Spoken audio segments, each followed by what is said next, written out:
America, once again, it's heavy-hearted. With heavy-heartedness, I talk about another African-American man killed at the hands of police. This time, Baltimore, Maryland is the city, but the story sounds exactly the same. A gentleman who they suspect might have had a knife.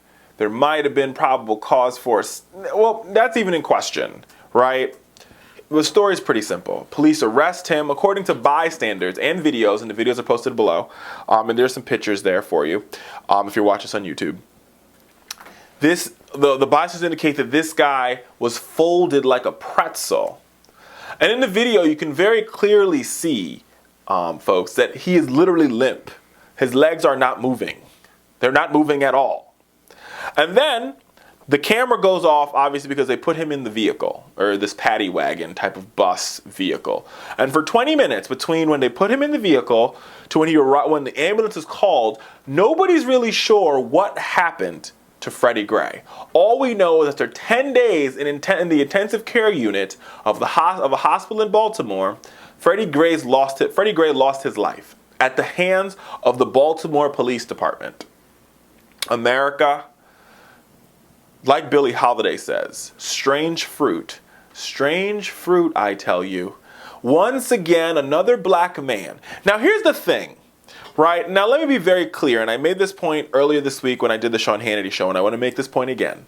99%, 98 on a bad day, right, of police officers do the right thing. Their job is to protect and serve their community. And you know what? The community wants to be protected, and the community wants to make sure that justice and fairness is upheld.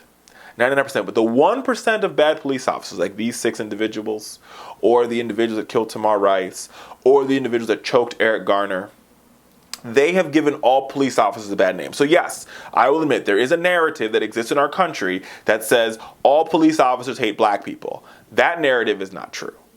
Right? There's also another pervasive narrative, and people hit me up on Twitter with it all the time, this narrative that all African Americans are thugs and all African Americans are criminals. That narrative is absolutely not true. Because 99.9% of African Americans aren't criminals. Because if all of us were criminals, we'd all be in jail, right? Majority of us, not only are we not criminals, but most of us believe strongly in law and order. A lot of us go to the military because we believe in law and order. A lot of us become law enforcement officers because we believe in law and order. But herein lies the problem. Once again, police officers have taken advantage of their power. And this time, they have taken the power of life and death. A power that, let me be very clear, America, belongs to a jury of your peers. They've taken that power away and put that power into their own hands. And they've used that power to kill another black man. This is open killing season. And the only reason why we're talking about it, America, is because people are catching it on tape. Because I have news for you. If the Freddie Gray case was not caught on tape, we would not be having this dialogue in this country. So once again, I want to make this point very crystal clear.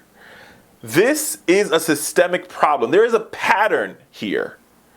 When you have one, maybe not a pattern. When you have two, we should look a little bit harder. 3, 4, 5, 6. Every week. I was at brunch this week and I said to some of the kids I mentor, every week, some of the young men I mentor rather, every week there's another one of these shootings. Every week there's another one of these killings. Last week it was West Charleston. This week it's Baltimore. Next week it could be Chicago. Hell, next week it could be Washington, D.C. Every mayor in the country is bracing for when this happens in their town. Which means, America, we have a larger problem. It's not policing. It's racism and bias and the use of excessive force. And that is a powder keg for an awful situation. When you have bias, you have racism, and then you have individuals who feel as though either one, they're above the law, or they can use force to uphold the law. You mix all those three things together and we have what we call a dynamite cake, America. And this is not a Republican problem or a Democratic problem or a conservative problem or a black problem or a white problem. This is an American problem. Earlier this week, the March for Justice, which was some young people from the New York Justice League, Shout out to Carmen Perez and that great group. They marched from New York City. They walked from New York City here to Washington, D.C. to protest these same type of situations. And I got to tell you, folks, their cries, America's cries, Black Lives Matter has fallen on deaf ears in the United States Congress, in state houses, and in governor's mansions all across this country. People refuse to deal with this problem. But let me tell you something. America, number one, where there is smoke, there is fire, and this country is burning. It is teeming and burning with excessive force, patterns of bias, patterns of racism, and it is killing our black men. There's a litany of them, and we've got to do something about it. But it starts by raising our voices and demanding more from our elected officials, folks. But we are the only ones that can make that change.